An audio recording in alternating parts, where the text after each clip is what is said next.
Hey y'all, I'm Attica Scott, former Kentucky State Representative. They're asking me about everything, local, state, federal, all the time. How do I do this? How do I do that? Why can't I get a speed hump? What's going on with the consent decree? Hey y'all, welcome to Ask Attica. Thank you so much for joining us on this beautiful Friday morning. Hey y'all, welcome back to another episode of Ask Attica, where we are in conversation with leaders, movers and shakers, people doing some things locally, statewide, and across the country. I'm excited about our guest today, who I'm going to introduce in just a moment. But as always, thank you to Black Coffee 2 in the Goodwill Opportunity Center for allowing us the use of the space for these important weekly conversations, and of course to Stay Live Streams for producing the Ask Attica podcast. So today, y'all, my guest is the Tanya White, author of Politically Lynched.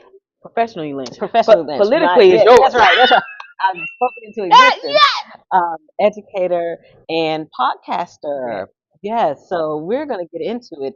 It's Black History Month. So happy Black History Month. Happy Black History Month and Black History every day. Every single day. Absolutely.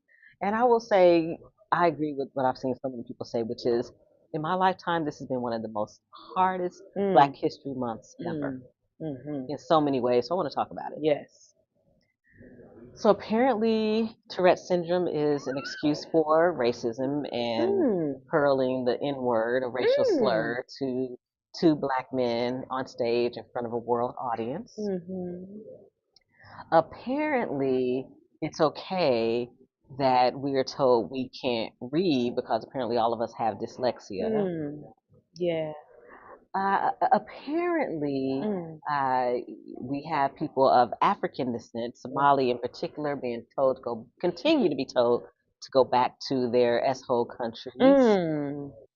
I could go on. We lost Reverend Jackson this month. Devastating loss. And I also want to say that life and death is in the palm of his hands, and it is a part of the cycle and the circle of life, right? So rest in peace. Thank you for your service, right? Thank all your service. Yes, absolutely.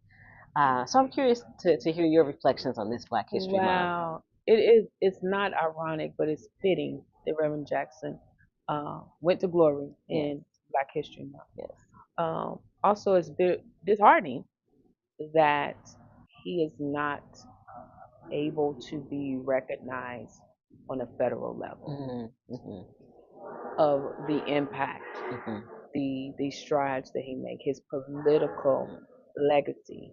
I don't know if the person in charge even addressed it because I have not. I kind of limit my watch of 1600 Pennsylvania Avenue, but I don't know, but I can say he probably did not acknowledge Reverend Jackson.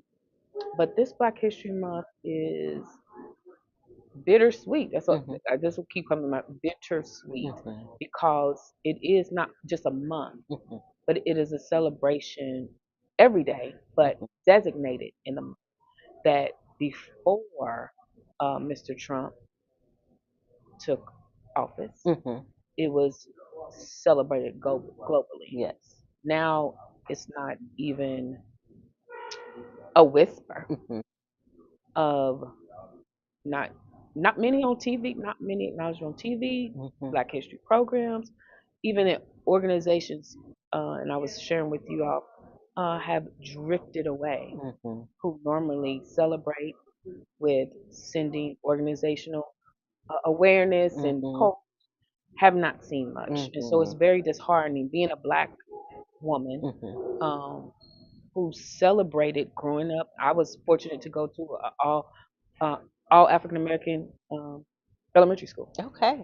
And so that was a part of Black excellence before we knew what Black excellence was, because I saw it. My parents were Black excellence. My family was Black excellence. And so we read about other people and we lived it. And so to see that there's no celebration, it's really disheartening. And so it's bittersweet. Well, and I will say that the Orange Terror did put out some missive about Reverend Jackson. Oh. Unremarkable. Could have left it at home. Yes. Yes. as far as I'm concerned. Mm-hmm. Didn't make a difference for us in our lives, Yes. quite frankly. Yes. Right. Yes. Not when you continue to do the exact opposite of what Reverend Jackson fought for. Yeah. I'm at this point in my life where I don't need empty platitudes. We're actually better off if you put out no statement whatsoever. None. Because if you put out a statement but then continue to do harm, what difference did that statement make? Nothing. And that's where we are. Well, and just it brings more harm. Mm. More harm that you say something and do another. Yes. Daily. Yes. Intentionally. With vengeance. And so yeah, you could. There's no hope, as Reverend Jackson said. Keep hope alive. We're trying to keep it alive. Right. And with all of what's going on, it is being taken, sucked away. Yes. So you are an educator. Yes. Who worked in JCPS. Yes. So I read an article this morning. And I'd love for us to discuss it. Let's discuss. It's from Wave 3 News. Okay. New audit reveals what may have led to JCPS's $188 million budget deficit. I want to talk about it. Let's talk. So the guy at firm, Planty Moran, was hired to help the district better understand how this budget crisis happened and to find ways to prevent it from happening again.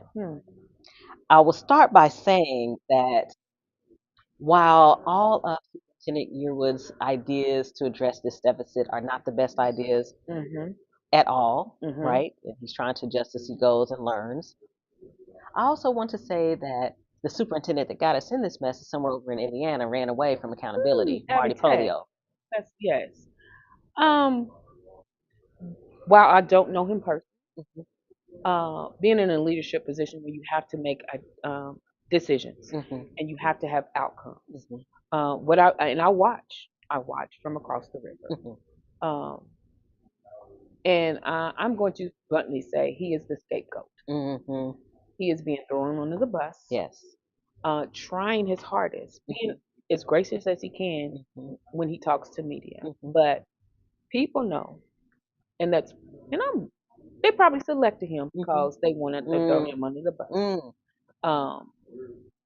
And slowly, some author wrote professionally lynched. So any decision he makes is going to rustle some feathers. Yes. Whether it's from the community or the powers that be.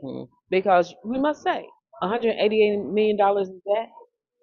Why? Why? We know why. Yes. And now all the decisions, the drastic cuts he has to make, are really fearful. Because he's doing the best he can with what he has. Right. But let's talk about why. Why he is cleaning up $188 million in debt. Yes. Where were the accountabilities when that $188 million in debt was being approved by the board, by financial departments, and those who were writing the checks? Why is it just now coming up when one person left, who was a Caucasian man, and now the black man is sent to clean it up? So you cannot fault Yearwood for doing what he is supposed to do, is clean up the mess. But let's discuss the why. That's right. Because I forgot how many years Dr. Polio was in there. And I must say, he was my professor when I was getting my principal certification. Okay. In his first couple of years, rah. But I don't know what happened, but I do know when he left $188 million in deficit. Could we have done that as African American people in charge? Let me dig deeper. The African American principals and people who probably needed some of that $188 million probably didn't get it for their schools. Okay, I have a lot of people I know who are principals, African American women principals, who are doing great things, who could have used 5% of their $188 million in deficit do we even know where it went? Mhm. So I feel for the Mhm. superintendent. Mhm. But let's talk about let's move to the real root. Why? Yeah. So Did we get an answer? let's talk about it, because when Dr. Polio was interviewed last summer Mm, by WDRB, mm, he said the deficit was around 45 million. mm. 40. That's This says the deficit is 188 million. yeah. Okay, I just wanted to make sure I Mhm. read that correct. So the firm said that there are several main areas that must be tackled by JCPS to avoid another budget crisis in the future. Mm. So I want to talk a little bit about that. Mm. The first one was the district has not established a comprehensive governance framework Mm. outlining all budgetary roles, Well, decision-making authorities, uh-huh. and responsibilities. They haven't done what? Establish a framework. Mm. Hmm. The structure Yeah, exactly. of how things How we go. operate. Yes.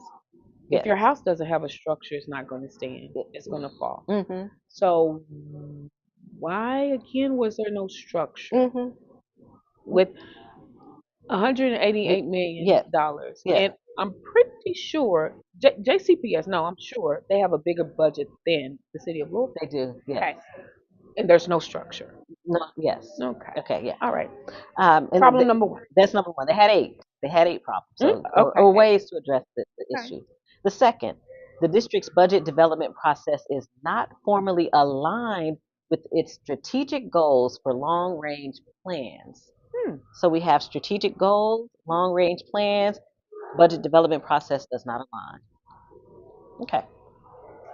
Number three, the board has had limited visibility into mid-year financial performance due to discontinued reporting Hmm. and inconsistent presentation of key financial information needed to understand spending information.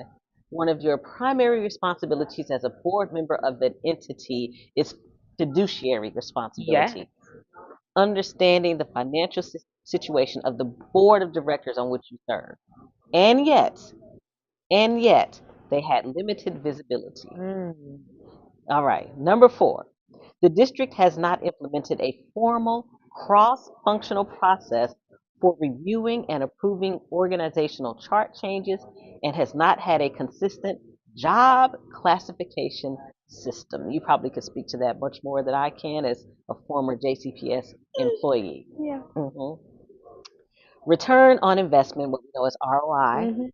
and data-based evaluation are not consistently integrated into budget development, Mm. approval, and funding renewal. Mm.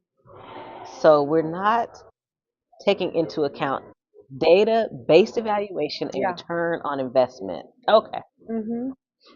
Number six, the district has recently introduced a multi-year financial forecasting model to support long-term planning and project fund balances. Multi-year forecasting has not been a formal component integrated into the budget development process. I'm going to go back to my when I was in my principal certification Yes. program. We had a class on school budget. Mhm. All of that is right there, budgeting 101. Mhm. And so for the entire district to not have budgeting 101 Mhm. is a concern Mhm. for me Yes. as I still pay taxes because I still have property Mhm. in Louisville. Mhm. Okay. Um, a concern. And we're just now coming up with Yes. this is the why. Yes. Again, I go back to why all of this was not in place. Mm. Or if it was in place, it just disappeared by Mhm. like many of the things that were in place Mm. at the federal level Mhm. that are disappearing Mhm. now. Mhm. Okay. Okay. Yes. Yes. Number seven. We're almost done. Okay. They had the 8 points. Number seven. Woo. The district did not require new or expanded budget allocations proposed mid-year to be funded within existing appropriations or supported by a sustainable funding source, contributing to a pattern of additive funding requests. Mhm. So if you come to me midway and it's not in the budget, we don't have the money for it, the answer is no. The answer is no. Hmm. Okay. Okay. And then the last one. The Audit and Risk Management Advisory Committee, AMRAC, AMRAC, has historically not carried out the communication and reporting processes required by the charter, limiting the integration of the advisory role into governance and financial oversight. So you have this advisory committee that actually wasn't doing what the advisory committee is supposed to be doing. Thus, you had limited financial oversight. This is what the audit folks came up with on how we can make sure this does how we got here and how we make sure we don't continue to be here. I want to go how we got there, because we can make sure all day long, but how did we get here? There was a lot of turnover, if I'm not mistaken, with the chief financial officer. They've had a couple. Okay. If I'm not mistaken. I don't no longer work there. But also, who is the direct oversight of JCPS? Who allowed this to happen? Well, who is that? Because if we go at a school level, if a principal, let me dare say, African American woman principal, did not do what they were supposed to do in their school budget, do you think they would still have a job? Absolutely not. That would be a no. So how do we let an entire district not do what they are supposed to do fiscally and not follow certain structures that they should have? Well, and then again, who was signing the checks that put JCPS $188 million in debt? Okay, when schools are being built on the other side of town. Yes, but that $188 million we could have had another school in the West End as well. So the question is not where do we go from here. We got to stay in the how did we get here and really answer those tough questions. Because one thing, as humans and as organizations who do not want to deal with the truth, they want to get past how did we get here. Yes. Who allowed the $188 million? And then when we find that, because people know. Yes. Who signed the checks? Yes. Who allowed the mid-year budget allocations and all of that? How? The who? And probably they're still working there. Okay? So let's deal with that. Let's sit in that for a moment. And then sit in the why did it happen? Yes. It's a reason why it happened. That's right. Go back to the bus transportation. There was a debacle. You mean, when school was canceled for a week and a half? Yeah. At the beginning of the school year? Yeah. Okay. And if did we need that whole revamp of the transportation? Did we? Well, when you use AI to determine what your transportation system would be, that and I can guarantee there was millions of dollars. Well, probably double digit. And so when we get into the why, the why. Yes. Oh, but that was literally immediately after the superintendent had gotten a significant increase from the Board of Education that obviously wasn't reviewing mid-year budgets. Yeah. Okay. So let me go back to our female superintendent, Donna Hargan. Did she get that significant increase? Probably not. She did not. She probably got some, but she didn't get a significant. Yes. And so then we got to sit in the why. Yes. There are isms in why this happened, and if we don't deal with the isms, we're never going to get to how it's never going to happen again, because it will happen again. Yes. It will happen again. Yes. And before we go on a break, I will say that I doubt that Dr. Gear will be here for more than a year. I think he will. I think this is it. I think he's ethical enough to stay committed for a full year to JCPS, and then he will be in the right to say, I'm out. I'm out. You set me up for failure. Set me up for failure. Yes. You knew what you were doing when you hired me in the first place. You know, claiming you were making history. Right. But when you were actually going to use me to throw me under the bus. Yes. Yes. So and get who you really want. Exactly. So I would not be surprised if he says peace out after a year. And I would say peace out as well, because so many other things that is he really getting support? Right. Is every decision that he's making being examined and questioned? I could probably say yes. Yes, with a microscope. With a microscope. Okay, so yes. All right. Well, we're going to take a break, and when we come back, we are going to talk about some education issues at the state level here in Kentucky. I love it. Yeah, so we'll be back, y'all, with our special guest, the author and educator and podcaster, Tanya White.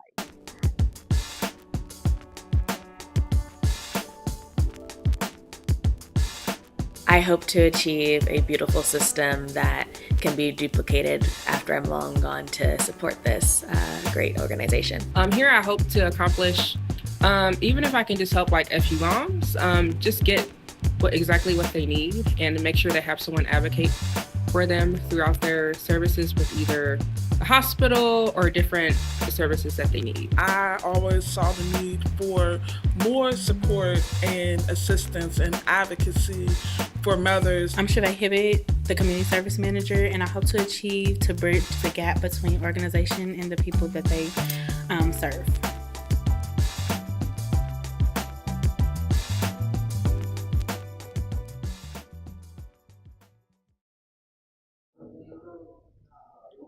All right, y'all, welcome back to Ask Attica with our very special guest, Tanya White, who is an author, educator, and podcaster. Make sure you get her book, Professionally Lynched. So, Tanya, let's talk about some education issues at the state level. Yes. There are two bills that I want to talk to you about in particular because you worked in public school buildings. So I want your perspective on these bills. The first, and this is from our friends at Kentuckians for the Commonwealth. I appreciate them so much for sharing this information.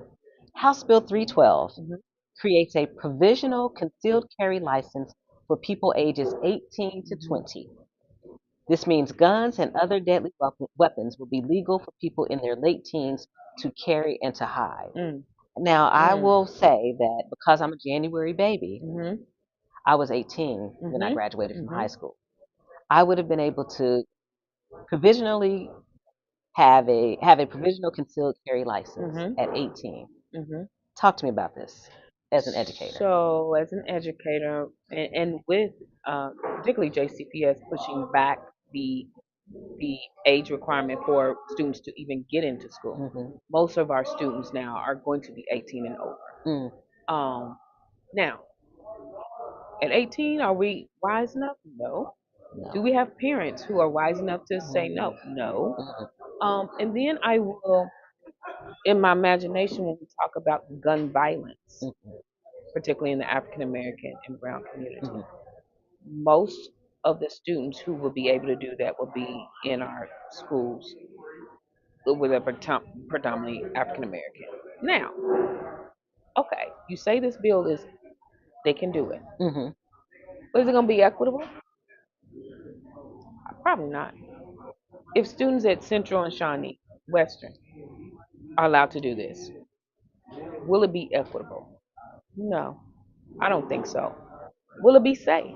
No, because they are also getting rid of the safety School resource officers. Officers. So we've already seen that most of the fights happen in high school, and now we're going to be able to pull out weapons. Also, some of these schools, many of these schools have the metal detectors. So that was a waste of money. So Kentucky, I'm confused of why is this a bill, or is it secretly and covertly a way for them to say, hey, whether we can shoot African American students, because I was scared, fearful for my life, especially at schools in the East End, or a way, oh, they're going to shoot each other anyway, let me make it legal in school. That was my thinking. But it gets better. Okay. Oh, I know it does. Okay. So again, from our friends at KFTC, House Bill 517 would allow people to carry concealed guns and other deadly weapons into K through 12 schools and other currently prohibited places. K through 12. K through 12. So what's the evidence that allowing guns in schools and classrooms prevents violence? Instead, our friends at KFTC point out that evidence tells us that the presence of guns increases risk. So You would allow people to carry concealed guns and other deadly weapons into K through 12 schools. Please talk to me about it. Elementary school. Now, are we talking about the staff are allowed to? It says people. People. So a parent can come. Parent, anybody off the street in an elementary school, concealed weapon, irate. We don't know how to manage our emotions. We have a lot of people struggling with mental illness as well, but we're going to allow them to come in K through 12 schools. Yes. Set up for pandemonium. Set up for people who, quote unquote, fear for their life. Yes. To pull out a weapon, whether it be a gun, a knife, anything, and create more trauma in our schools that we're already inadequately dealing with. So we're going to bring more trauma into the school setting for a school with all K through 12 and students who are already struggling. And we're still dealing with the pandemic side of these students being academically ready. So you're creating more trauma with weapons. I'm not understanding. As for me, as an aunt, a parent who has nieces and nephews in school, I am very, very concerned. Especially with my black male nephews. Any one of parents or, God forbid, if you allow it K through 12, a fifth grader can take a weapon, bring it into the school, upset with a student. And so this is really a setup for more pandemonium and more trauma that we're already not dealing with. Absolutely. So, absolutely, yes. So I had another bill. Okay, let's do it. That I wanted to talk to you about at the state level here in Kentucky. Kentucky. Now, while it may not be directly connected to education, you bring a wealth of experience and knowledge with you. So this conversation is inclusive of education and many other topics. Yes. So we just found out that Republican lawmakers in Kentucky have introduced a bill that would classify abortion as homicide, leveling up to life in prison. So can you talk to me about why House Bill 714, filed this month? I'm not even gonna put my opinion out there till I hear yours, because I'm curious to know what you think. So they do their research. Because who does their research? The Republicans. Because if we dig deeper, now they did say you just they said do. that? They do research. I just had to stop you right there, y'all. They made up research. Okay, is it time for a commercial break? Because now she over here playing. She over here playing in my face. Because again, we're talking about setups today. That's the consistent theme. Setup. All these are setups. Okay, all of it is setup. And so, again, we go to equity. Is it going to be equitable? No. They're going to put more pressure on brown and black women so they can fill those jails. It's not going to be equitable. Not going to be equitable with the weapons in school. Because you're going to, brown and black boys and girls are going to get different sentences. While others are probably not going to get a slap on the hand. All of this is a setup. A setup to do covertly what? We got to go back to 1600 Pennsylvania. Yes. Because they're doing his bidding. They doing everything that the race, all the isms, racism, sexism, is slowly doing, and they putting in bills, policies, and everything. All of this is a setup to have more black and brown people in jail, more black and brown people in funeral homes, more trauma in the schools that predominantly serve black and brown students. All of this is a setup because it makes no human sense why this abortion is life in prison. Right. Because it is my body, right? Yes. Makes no sense to have concealed weapons and weapons in schools. It makes no sense. Um, so when I say they do their research, I am being facetious. Okay. Okay. She had me nervous, y'all. I'm being facetious. Okay. They are doing what they want to do, Yes, absolutely. and we are just. It's in a time. Go back to what's that? Remember the Titan. That their attitude reflects the leadership at the White House, and sadly, how long has it been? It seems like a lifetime that he's been in office the second time. How long has it been? Yes. Is it just a year? Too long. Yeah. Literally 1 year. What? And it's ridiculous. We said that it's going to be worse than the first, and it literally is worse than the first. Yes. How are we going to get? What's the aftermath going to be? Is this going to continue? That is my fear, especially for my nieces and nephews who are growing up in a world where all of this is happening. They're not teaching about Black history, Well, civil rights movement, any movements whatsoever. Yes. They're not teaching about life after high school, how to be a productive global citizen. All of this is a slap in the face to not just to Black people and brown people, but to humanity as a whole. Absolutely. And Absolutely. so, yeah, Kentucky. So listen, before we take a break, I have to say this. If they were actually doing research and producing data-driven bills, they would know that Black women have been dying in childbirth, continuing to this day. They would know that Black women have been humiliated and dehumanized when they've been pregnant and gone to hospitals to get service. If they had done any bit of research, just the basic Google search, if you will, because Google is your friend, they would see what is happening to Black women across this country, regardless of your income, your education level, your position, your title. None of that matters. None of it. None of it matters. And it hits home for me because, my sister died. Yes. And really not listening to her pains and ailments and concerns. And so, unfortunately, that is so true. That is so true. When you don't listen and you don't care to listen, this is what we get. Exactly.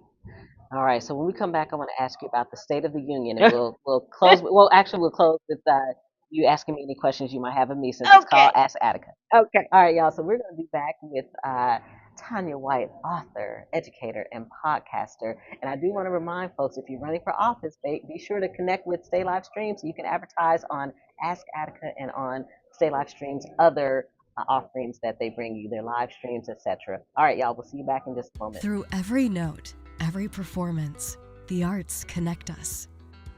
The arts connect us through joy and through awe, bridging cultures and generations. From intimate theaters to the grandest stages, the arts bring us together, reminding us that we're never truly alone. When we experience the arts, we experience each other. Kentucky Performing Arts. The arts connect us. Hey guys, before we get back to the live stream, I'm Tracy, the bartender at Southern Hospitality Bar and Grill, located at 3402 West Broadway. You guys got to come and check us out. You can call your order in, and the phone number is 502-822-1474. Again, I'm Tracy, the bartender at Southern Hospitality. Come check us out, guys.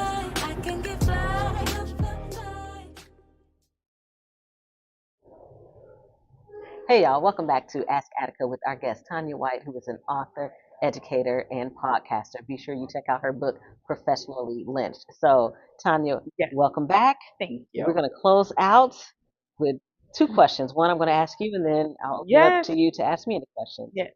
The State of the Union. Your president delivered the State of the Union this week. Mine? Okay. Yes. So, I'm interested in your reflections on what is the State of the Union today. First of all, I did not watch. Okay, good for you. Because there's no state of any union. It's been disunion since he was allowed to even campaign again for the president. I have lost all respect for him as a human.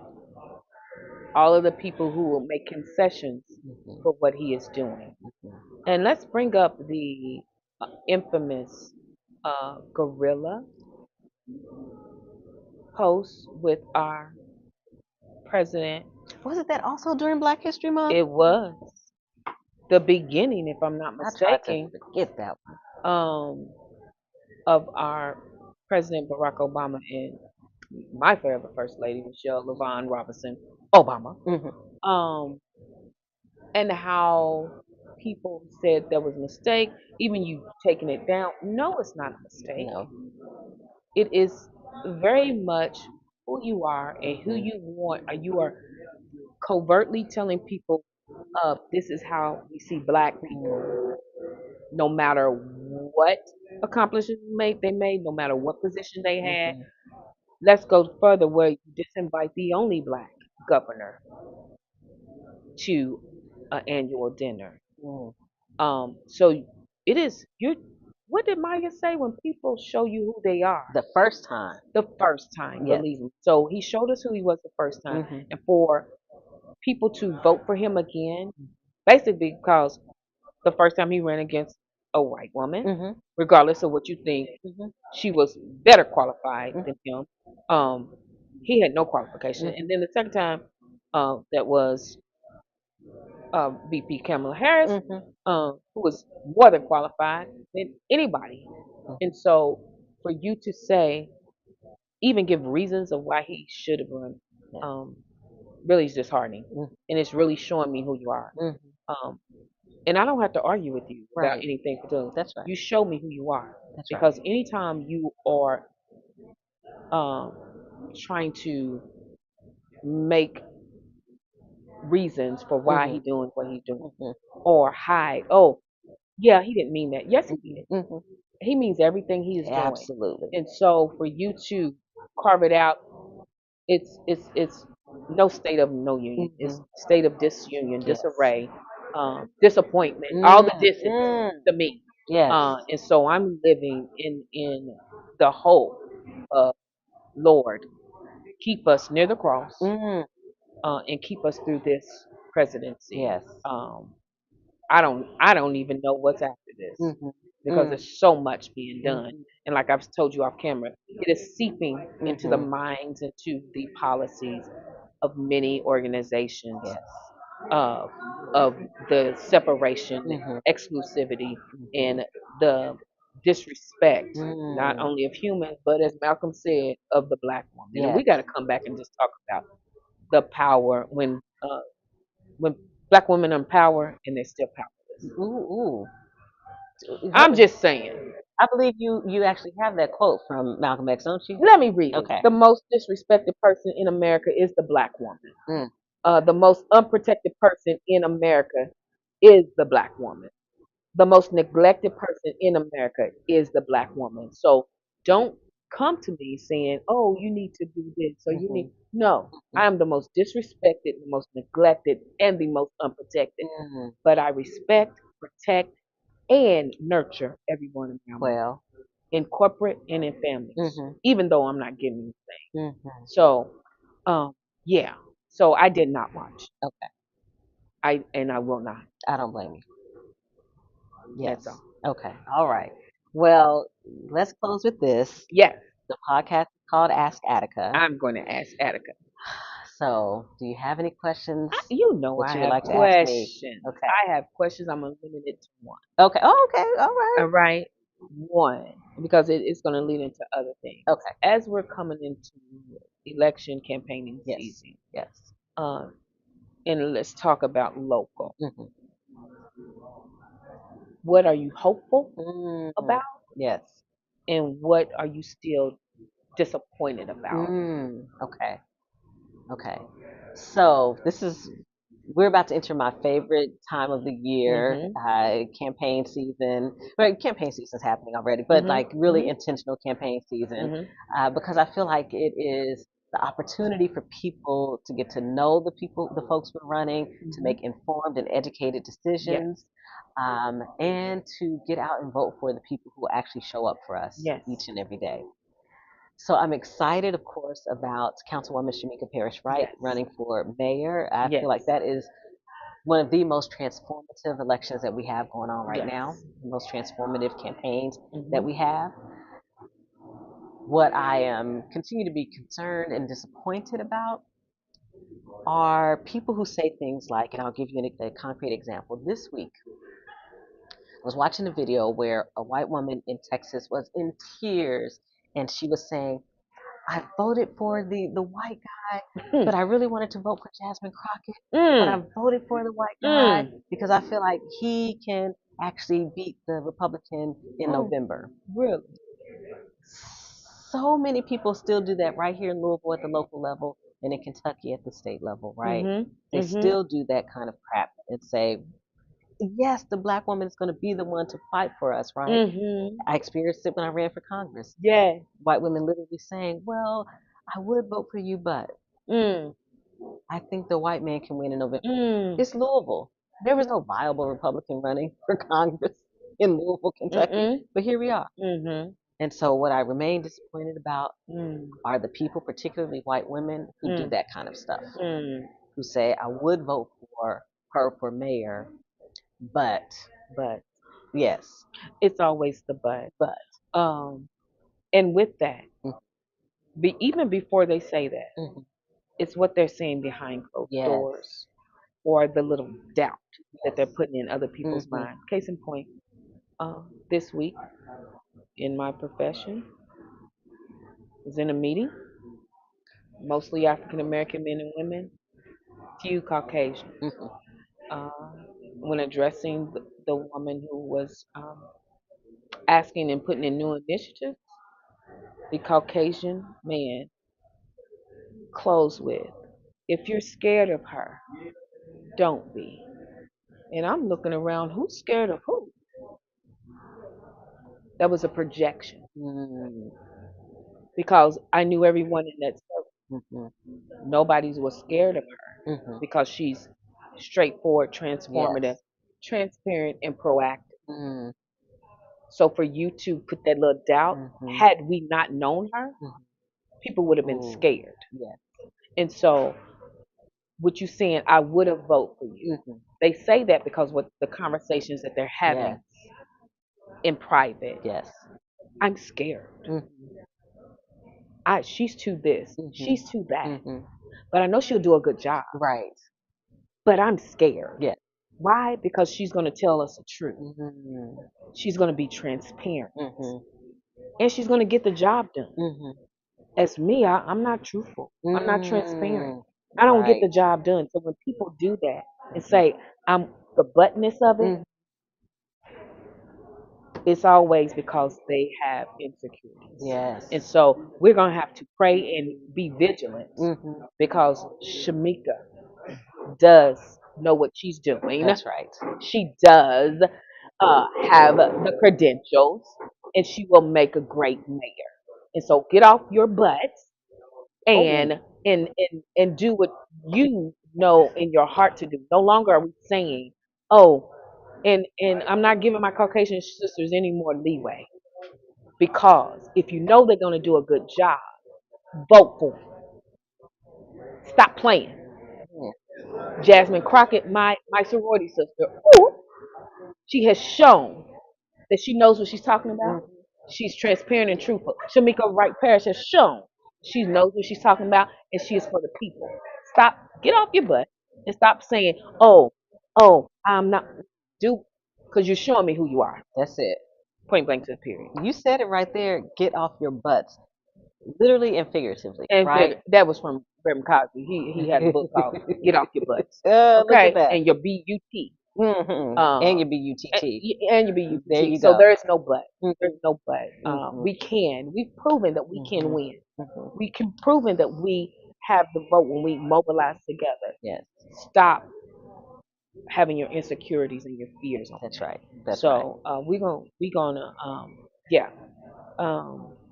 one more question. Okay. All right. Is there hope after this presidency? Oh, absolutely. Okay. I'm one of those people. I believe that there is hope at all times.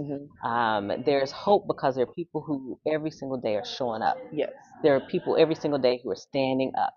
There are every single day people who are speaking up and speaking out, who are not falling victim to anything, who are saying, listen, no, ICE doesn't get to come in and snatch up people and kidnap them.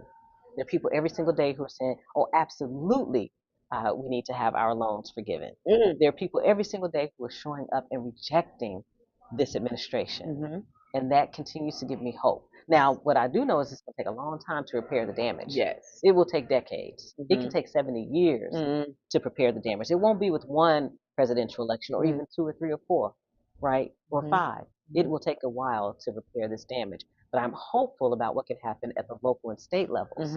Because sometimes we forget the local and state levels are our own backyards. Yes. Right? There are people who can actually show up to Frankfurt, even though you can't go and watch from the gallery because of the work that's being done at the Capitol building, but you can go to committee hearings. You can get to Frankfurt. You can go to your school board meeting. You can speak to Metro Council for 3 minutes about your issue of concern. You can elect new people to office. You can mobilize your communities for action. There's something that everyone can do from wherever they are. You can be an armchair activist if that's your thing. If you're not able to get out, right? So I remain hopeful. There is hope after this horrific, terroristic administration. Yes. Yes. Well, that's all the questions I have. Well, thank you so much, Tanya White, for joining me today on this episode of Ask Attica. Now, how can people follow you? They can follow me on Facebook, Instagram at Real Talk with Tanya White. Tanya is Tanya. White is in the color. And on LinkedIn, Tanya White KY. All right. Wonderful. Thank you so much. And as always, thank you to Stay Live Stream for producing Ask Attica, to Black Coffee 2 in the Goodwill Opportunity Center for the opportunity to bring you the podcast from this location. We see you on Fridays around noon, 12:30. But we will see you next time on Ask Attica.